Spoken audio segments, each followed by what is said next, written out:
4 योगासन after dinner for good sleep. जीवन कोश पर आपका स्वागत है।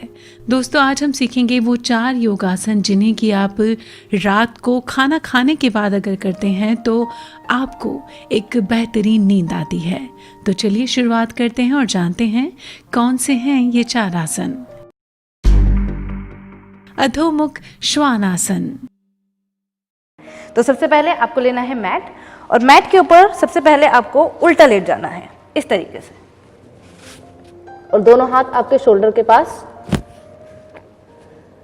पैर आपके बाहर की ओर स्ट्रेच होंगे। अब एक एक करके अपने पैर को अंदर की ओर लाना है। पैरों में हल्का सा गैप रखेंगे, बिल्कुल हल्का 1 इंच का। अब धीरे से ऊपर आपको पर्वतासन मतलब से इस तरह से ऊपर की ओर हल्का सा पैरों को एडजस्ट करते हुए अपना पूरा सर नीचे की ओर इस तरह से लगाना है। आपका स्टमक अंदर रहे और सर आपको जितना आपकी स्टिफनेस, आपकी बॉडी फ्लेक्सिबल है उतना ही आपको नीचे आना है। कुछ देर रुकने के बाद आपको वापस सीधा होना है और धीरे से नीज को नीचे रखते हुए वापस से सेम नीचे पूरी तरह से आराम की स्थिति में आ जाना है। अब चलते हैं इसकी सावधानियों पर।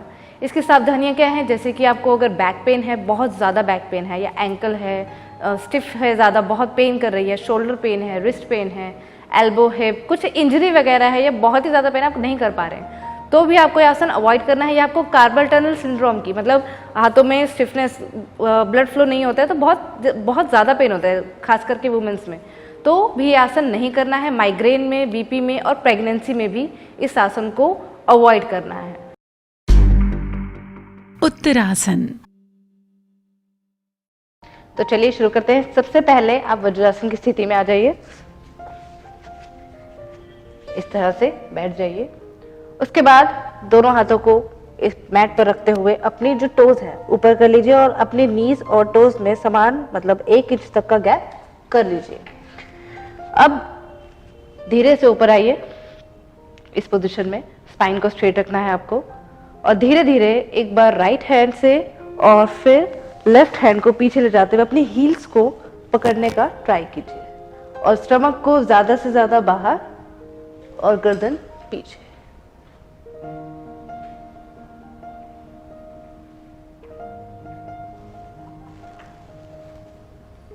धीरे से वापस आइए और फिर अपने पैरों को, टोस को इस तरह से मिलाते हुए नीज को ओपन करते हुए शशांक आसन की स्थिति में आ जाइए। चिन को मैट पर रखना है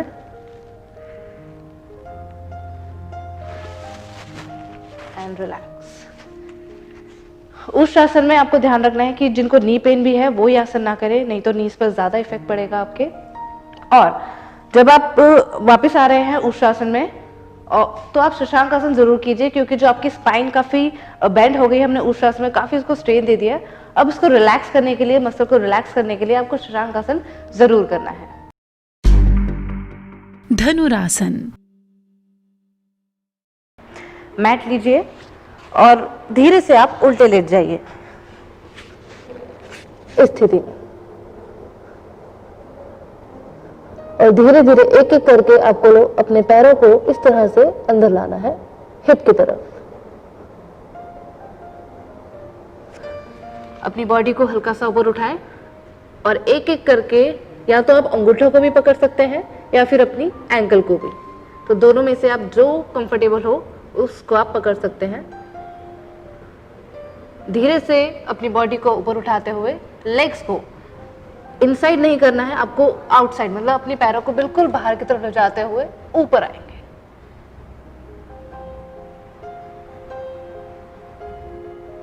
और फिर धीरे से पहले चिन और फिर लेग्स को नीचे लाएंगे और शवासन मतलब आप मकर आसन में लेट जाएंगे। धनुरासन के बाद आप वज्रासन में आते हुए थोड़ा सा इस तरह से नेक को रिलैक्स करेंगे, शोल्डर को रिलैक्स करेंगे। ये आपका बेबी पोज हो गया। धनुरासन के बाद ये आसन करना बहुत ही ज़्यादा ज़रूरी है, ताकि आपकी स्पाइन, जिसको आपने काफ़ी स्ट्रेन दे दिया है, उसको रिलैक्स मोड में आपको करना ही करना है। धनुरासन करते हुए बहुत से लोग गलतियां करते हैं। जब आप करते हो तो जैसे कि मैंने बताया, अपनी लेग को हिप की तरफ मूव नहीं करना है, लेग को बाहर की तरफ मूव करना है। आपकी एल्बो बिल्कुल स्ट्रेट हो जाएगी, जब आप करोगे एकदम स्ट्रेट हो जाएगी। चेस्ट को ज़्यादा ज़्यादा ऊपर ले जाना है और फिर लेग्स को ऊपर। आपका जो पूरा बैलेंस है आपके नेवल की तरफ पहुंच जाता है, जिससे आपके स्टमक की मालिश होती है और वो फ़ायदेमंद होता है डायबिटीज़ वालों के लिए। जिनको डायबिटीज़ की दिक्कत है, शुगर की दिक्कत है, उनके लिए ये आसन बहुत ही ज़्यादा ज़रूरी है। तो इन कुछ बातों का ध्यान रखना है। अगर आपको इंजरी है शोल्डर में, आर्म में, एल्बो में, लेग में, तो उसको अवॉइड कीजिए, बिल्कुल अवॉइड कीजिए और किसी एक्सपर्ट की राय में कीजिए और आराम से कीजिए। जिनको हर्निया है, हार्ट की प्रॉब्लम है, पेट से जुड़ी कोई बीमारी है या ऑपरेशन हुआ है या प्रेग्नेंट है या फिर हाई बीपी में, इस आसन को ज़्यादा से ज़्यादा अवॉइड करना है, आपको करना ही नहीं है। बिल्कुल ध्यान से सबसे पहले आप प्राणायाम आसन की तरफ आएँ और उसके बाद इस आसन को आप अपना सकते हैं।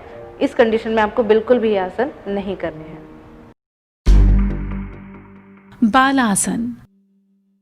तो चलिए शुरू करते हैं। सबसे पहले आपको मैट पर वज्रासन की पोजीशन में बैठना है। किस तरह से? ये आपको इस तरह से वज्रासन की पोजीशन में बैठना है, पैर को इस तरह से करते हुए। आप पैरों को ढीला भी छोड़ सकते हैं, जैसे पैरों में हल्का गैप और नी में हल्का गैप। उसके बाद धीरे से श्वास को अंदर लेना है और हाथों को आगे की ओर लाते हुए श्वास को बाहर की ओर छोड़ना है।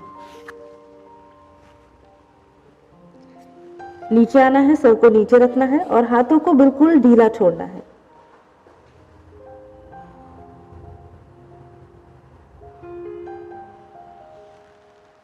वापस से ऊपर आते हुए इनहेल और फिर दोनों हाथ इस तरह से घुटनों पर रख देना है। नीचे आते हुए आपको ध्यान रखना है कि आगे आप पूरा स्ट्रेच करने के बाद आपको जो हाथ है, अपनी एल्बो है, बिल्कुल आरामदायक स्थिति में रखनी है। बहुत ज़्यादा स्ट्रेच नहीं करना है, मतलब स्ट्रेच की पोजीशन में नहीं रहना है। आपको अपना सर नीचे टच करना है। अगर आप नीचे आते हुए सर टच नहीं कर पा रहे हैं तो आपको दोनों हाथ इस तरह से रख लेने हैं, ताकि आपका जो बैलेंस है, आपकी जो गर्दन नीचे नहीं जा पा रही है, तो इस तरह से आप रख सकते हैं ताकि आपकी नेक को आराम मिले। और अगर जिनको सर्वाइकल है वो हाथ इस तरह से रखते हुए गर्दन को ऊपर की ओर रखें, नीचे ना करें, ऊपर की ओर रखें, लेकिन आराम की स्थिति में आंखें बंद, श्वास को सजगता से देखते रहें।